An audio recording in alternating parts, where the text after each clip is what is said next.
입니다. 김종대 의원이 귀순 북한 병사 상태를 브리핑하는 과정에서 의료진이 기생충 등 정보를 공개한 것에 대해 환자 인권을 권하며 문제 제기를 했습니다. 이에 환자를 수술한 이국종 교수는 모든 정보는 군 그리고 정보당국과 상의에 공개 결정된 것으로 비난은 부당하다는 반론을 했죠. 저는 각도를 좀 달리해서 이 문제를 봅니다. 과거 서구 제국주의가 동양에 대한 우월성을 확인하고 동양에 대한 지배를 정당화하기 위해서 동양을 비위생, 전근대, 야만의 이미지로 형상화했었죠. 너희들은 그렇게 미개하니 우리에게 당하는 게 당연하다. 오리엔탈리즘이라고 합니다. 환자 인권으로 표현된 김종대 의원이 느낀 불편함의 본질은 우리 남한이 목숨을 걸고 기순한 한 병사의 기생충까지 동원해서 북한에 대한 우월성을 확인하고자 하는 그런 졸렬함에 대한 것이 아니었을까. 물론 그런 불편함이었다면, 그런 종류의 불편함이었다면 그 비판은 당국과 협의하에 의학적 팩트를 브리핑한 이 교수 개인이 아니라 정보 공개 범주를 정한 당국과 기생충 화면을 대대적으로 보도하며 북한의 비위생만을 강조한 미디어에 포커스 했었다면 하는 아쉬움이 있습니다. 하지만 남한이 우리 미디어가 북한을 상대하는 그 멘탈리티에 대한 문제 제기로는 의미가 있다. 김원준 생각이었습니다.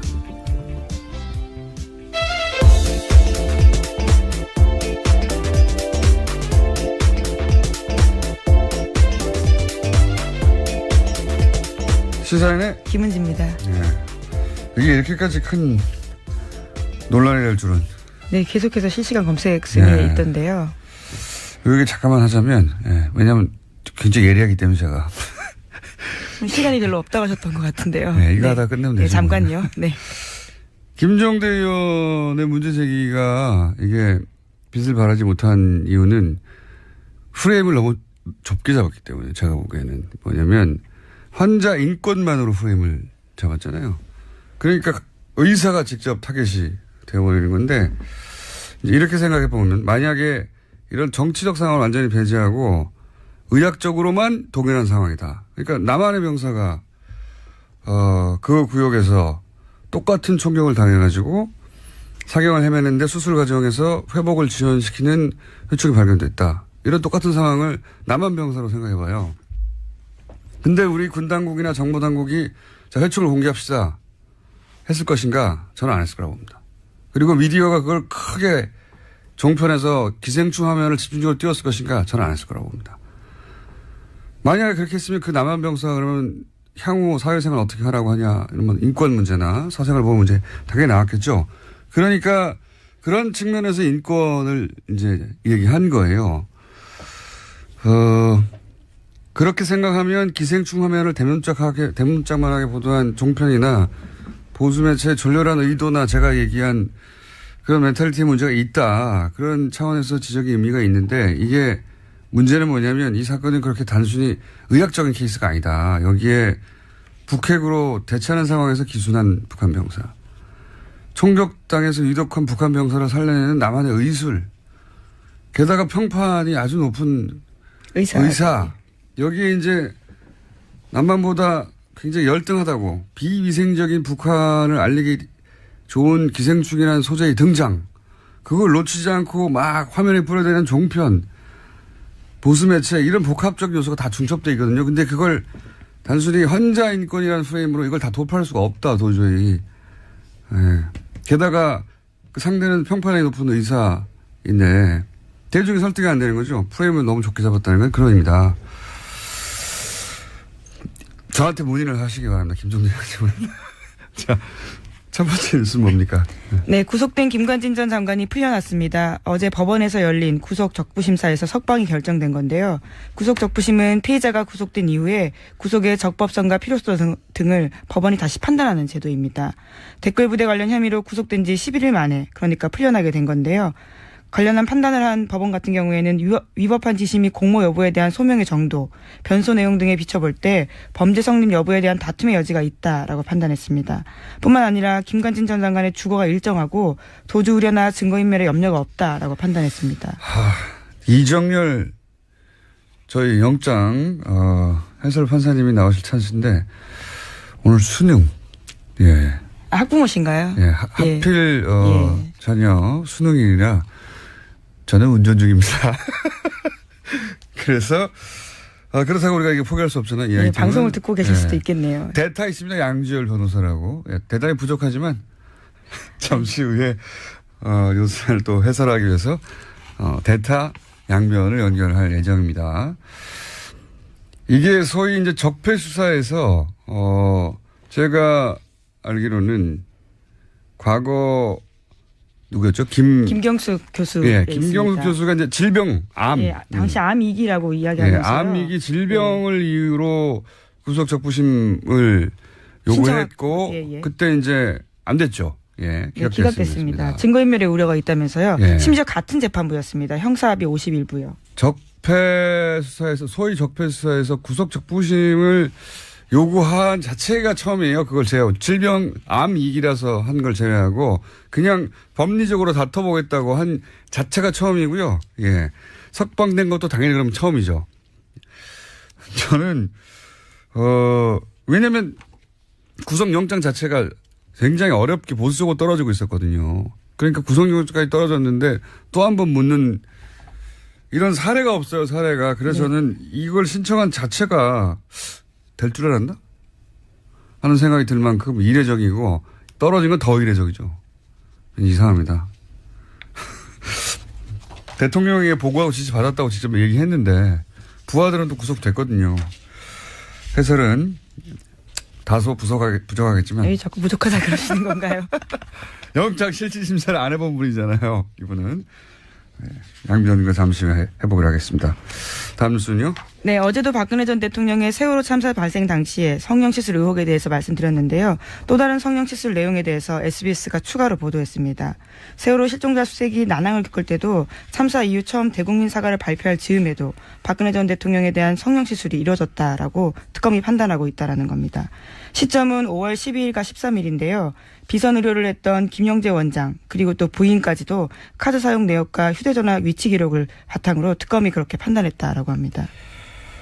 어제는 이제 세월호 사고 이틀 후에 적어도 이틀 후에는 시술을 하는 것이 거의 분명해 보인다는 게 특검의 조사 보고서였는데 그게 공개됐고 저는 개인적으로는 세월호 사고 당일도 미용과 관련된 일정이 있었다라고 보는 것이 그때 일정을 비워두고 있었고 미리. 네, 수요일 날 일정이 없었습니다. 그리고 미용사에게 전날 오지 말라고 통보해 두었고 그렇다면 사전에 예약된 그리고 그로부터 9일 동안 미리 일정이 안 잡혀 있었고 사전 예약된 어떤 미용 관련 일정이 있었을 거라고 강력히 추정하는 바에 있고 지금 추가적으로 나온 것은 이제 그 이후에 거의 한 달여간 수색을 하고 그리고 이제 사실 그 당시만 되돌아가 보면 전 국민이 이제 화면을 지켜보며 혹시 추가 그렇죠. 굉장히 충격받고 슬퍼하고. 그다음에 오늘은 수색을 한다. 유가족들 인터뷰하고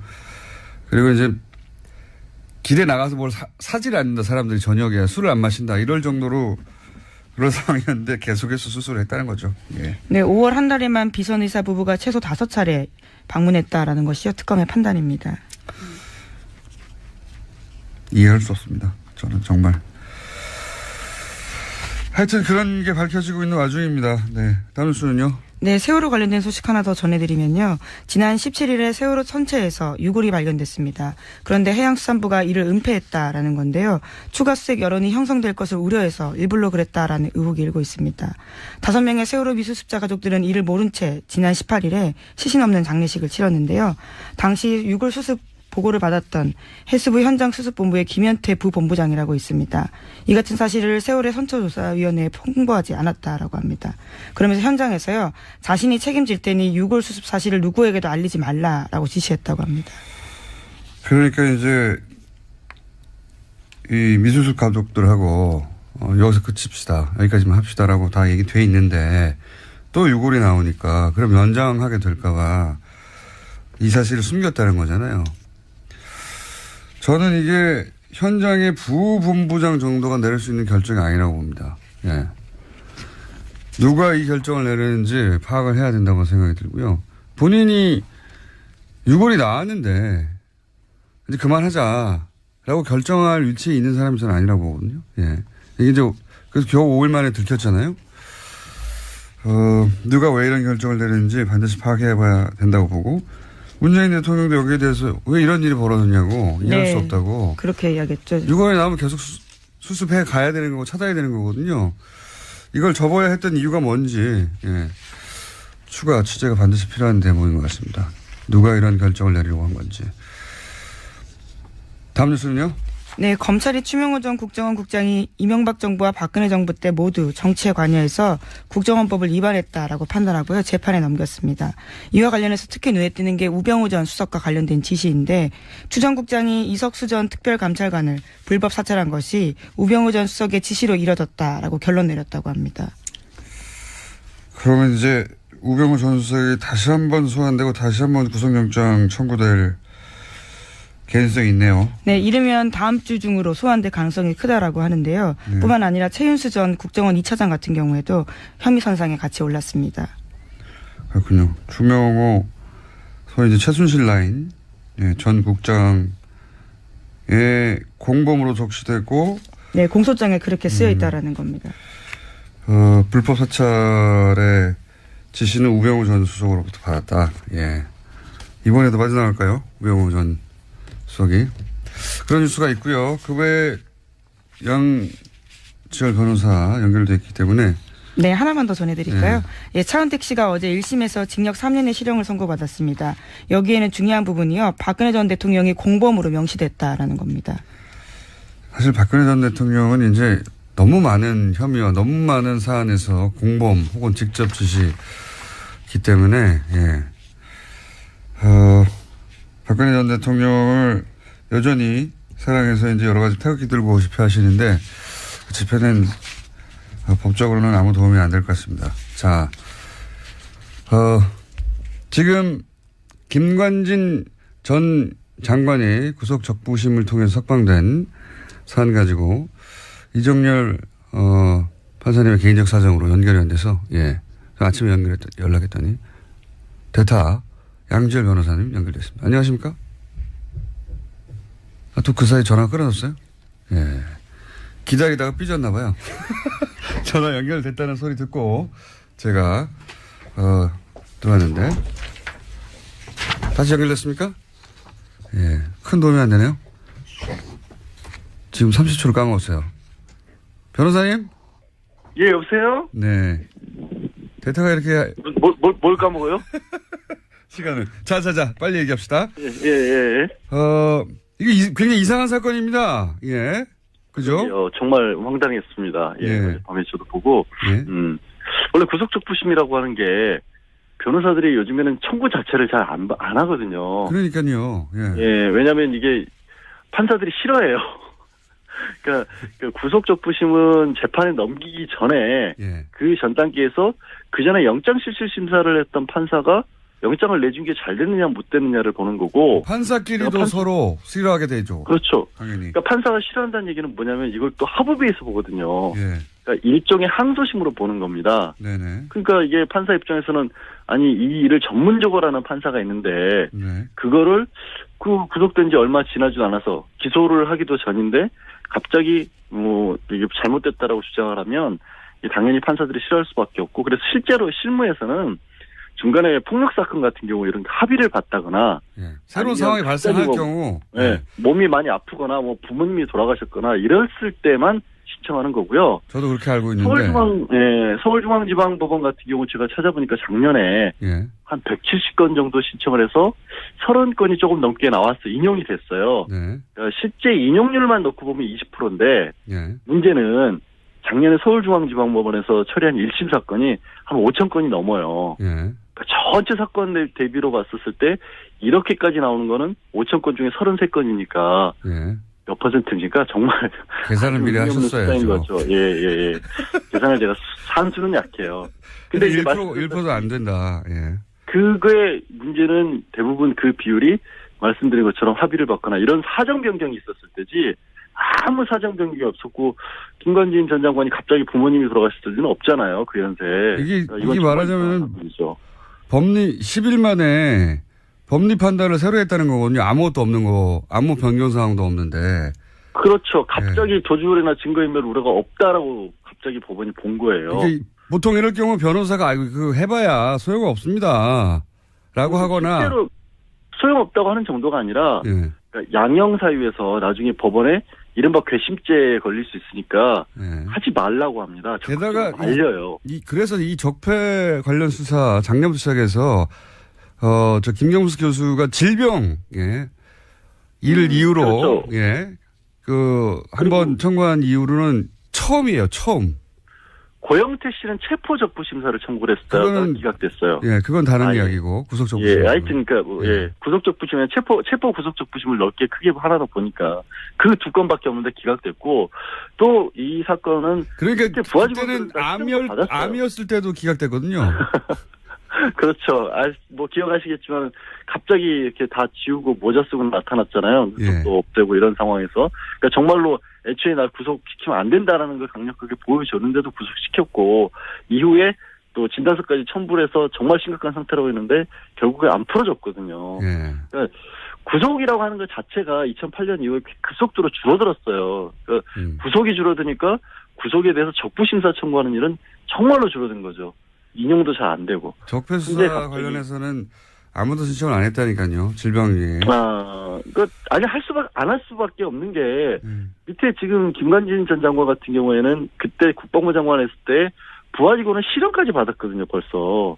그거를 그리고 내가 지휘를 했노라는 걸 본인이 인정을 한 상황인데. 대통령이 그래서 그래서 그 위에 이제 지금 얘기한 것처럼 이명박 전 대통령이 지시를 받고 있다는 얘기까지 했기 때문에 그러면 상식적으로 이명박 전 대통령 수사와도 직결되는 문제인데 그거를 갑자기 아무 특별한 사정 변경도 없이 구속 사유가 없어졌다고 보는 건 정말 이해하기 어렵죠. 저는 지금까지 쭉 이야기한 대로 청구 자체가 이상하고 그래서 이거 이미 신청할 때 인용될 줄 알았나? 이렇게 생각이 들 만큼 이상한 일이다. 저는 바보 됐어요. 어제 기자분들이 여러 번 전화를 했었는데 절대 그럴 일 없다고. 왜 하는지 모르겠다고. 저도 그렇게 알고 있었는데 더 깊이는 양 변호사님께서 대답할 수준이 안 되기 때문에. 아니 새벽에 지금 전화 걸어서 뭐 하는 짓입니까 이게. 판사를 안 해보셨기 때문에 기본적인 사항은 충분히 저희가 이해했습니다. 저도 그렇게 생각하고요. 네, 알겠습니다. 대타 고생하셨고요.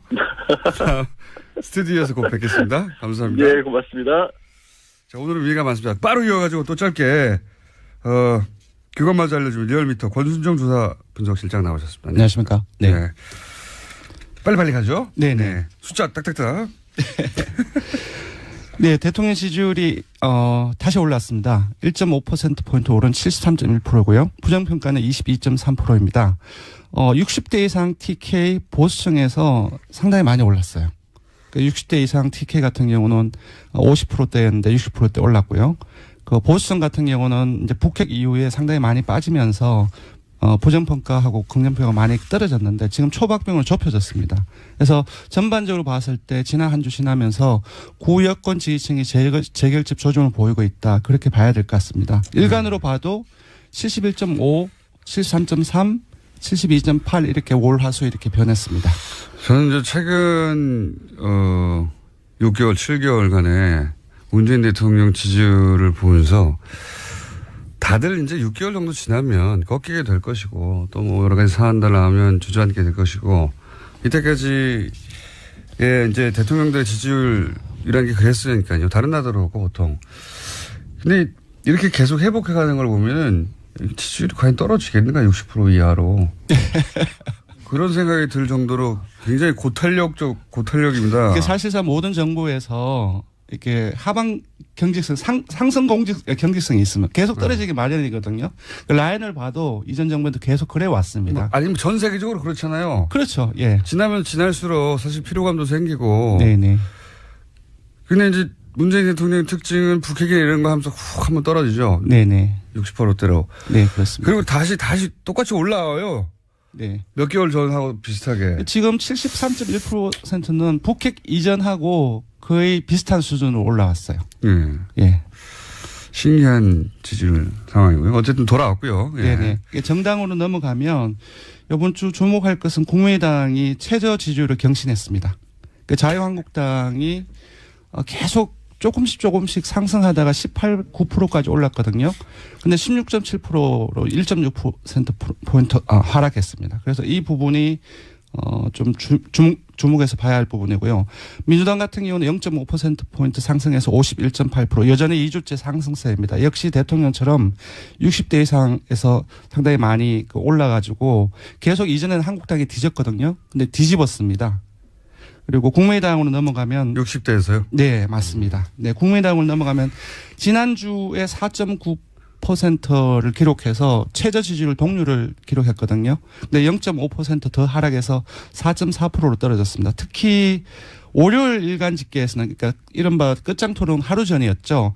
3.8%로 떨어져서 창당 이후 일간 집계로 3%대로 떨어진 건 처음입니다. 3%대는 보통 잘못 누른 거거든요. 근데 이제 일간 지지율에, 이거는 얘기를 하면 안 되겠네요. 500명 지지율 온체들을 따로 보는데 그보다 더 떨어졌습니다. 정의당. 지지율이 아예 안 나온다고 거의. 왜냐하면 이게 독도는 일본 땅입니까? 한국 땅입니까? 일본 땅이 좀 울었을 때 일본 땅이라고 잘못 누르는 비율이 이 정도 좀. 예, 이 조사가 1,500명 조사에서 오차 범위가 2.5%포인트거든요. 플러스 마이너스. 이제 지금 이걸 보면은 오차 범위 아닌 거죠. 그러니까 무작위 잘못 변동이라고 볼 수도 있는데 그렇지는 않겠죠. 네. 국민의당 조사 정확합니다. 심각하게 받아들여야 되는 상황이다. 예, 정의당은 오늘 정의당 얘기를 좀 해야 될 것 같은데 19대 대선 이후에 가장 높은 7%포인트에 근접했습니다. 3위로 뛰어올랐고요. 한 주 동안 1.9%포인트 상승해서 6.9%를 기록했습니다. 자유한국당이 왜 이렇게 하락했죠? 지금 대통령과 민주당의 상승 요인하고 같이 결부해서 봐야 될 것 같습니다. 국민들께서는 국가기관인 국가정보원에서 그 돈을 상납이나 수수하고 그것도 사적 유용을 썼다는 것이 상당히 크게 분노를 하고 있는 것 같고요. 그거는 이제 중도층, 진보층뿐만 아니라 9월 북핵으로 떨어졌던 보수층이나 TK 아주 전통적인 야권 지지층에서도 뭐랄까 상당히 많은 문제의식을 느끼고 있지 않나. 이것이 또 계속 확대 생산되고 있지 않습니까? 이 부분이 가장 큰 것 같습니다. 자유한국당에서는 이제 11명이 새로 합류한 것에 대해서 굉장히 의무부여를 많이 했는데 그 효과가 생각보다 크진 않고 바른정당이 빠져나간 것도 바른정당이 미치는 타격 정도가 생각보다 크지 않고 그러네요. 네, 바른정당은 지금 빼먹었는데 0.1%포인트 하락해서 5.6% 횡보했습니다. 근데 여기서 자세히 봐야 될 것은 TK에서 19대 대선 이후에 한국당에 거의 3분의 1 또는 4분의 1 수준까지 밀렸거든요. 처음으로 TK에서 절반 이상으로 한국당 지지율 절반 이상으로 넘어섰습니다. 오히려 TK에서 바른정당의 지지율이 올라가고 있다. 맞습니다. 네. 언더독 효과인 것 같기도 불쌍하잖아요. 네. 정치라는 게 복잡합니다. 그러니까 지금 TK에서 많이 빠졌는데 빠지는 과정 속에서 민주당으로 가고 그 과정에서 바른정당 쪽으로도 일부 가지 않았나 알겠습니다. 자, 이번에 간단하게 그것만 알려주마 항목을 정한 것은 포항 지진 직후에 수능을 연기했는데 그때 말들이 많았죠. 예, 일부 논란이 잘했냐 있었습니다. 못했냐 한번 짚어봤습니다. 압도적이었습니다. 잘했다는 응답이 83.6%였고요. 잘못했다는 응답은 12.8%에 불과했습니다. 자유한국당 지지층은 오차범위 안이긴 하지만 그래도 자유한국당 지지층에서도 잘했다는 응답이 우세했거든요. 자유한국당 지지층을 포함하면 모든 지역 연령 정당 지지층 이념 성향에서 잘했다는 인식이 압도적으로 높거나 대다수로 나타났습니다. 자유한국당 지지층에서는 48.8% 대 42.4%로 잘했다는 응답이 더 많았습니다. 자유한국당 지지자들은 문재인 대통령이 뭘 해도 미워서 그래요. 네. 밉잖아요. 그런데 이제 80대 이상은 80% 이상, 보수층도 60% 이상이 그 잘했다는 응답을 하고 있습니다. 예. 그렇군요. 60대 이상에서도 81대 13인데 네. 자유한국당 지지자들 입장에서는 네. 거의 비슷하군요. 예. 네, 그렇습니다. 왜냐하면 60대 이상이 조금 더 넓지 않습니까? 자유한국당 지지층에 비해서. 네. 아니, 이건 뭐 자연스러운 것 같아요. 네, 원래 그렇습니다. 내가 미워하면 뭘 결정해도 미움법이니까요. 네. 자, 조사개요 불러드리겠습니다. 예, 이번 주중 조사는 TBS 의뢰로 이번 주 월요일부터 수요일까지 전국 19세 이상 성인 1,515명을 대상으로 했고요. 유무선 전화면접 자동응답 방식으로 실시했고 표본 오차는 95% 실수 중 플러스 마이너스 2.5%포인트였습니다. 응답률은 5.7%였고요. 현안 조사는 TBS 뉴스공장 의뢰로 어제 하루 동안 실시했습니다. 성인 511명을 대상으로 실시했고 표본 오차는 플러스 마이너스 4.3%포인트였습니다. 네. 김은지 기자가 계속 타이밍을 못 찾아가지고 앉아 있었어요. 네, 조기 퇴근을 할 줄 알았는데 의외로 타이밍을 놓쳤네요. 사인의 김은지였습니다. 감사합니다. 그리고 리얼미터의 권순정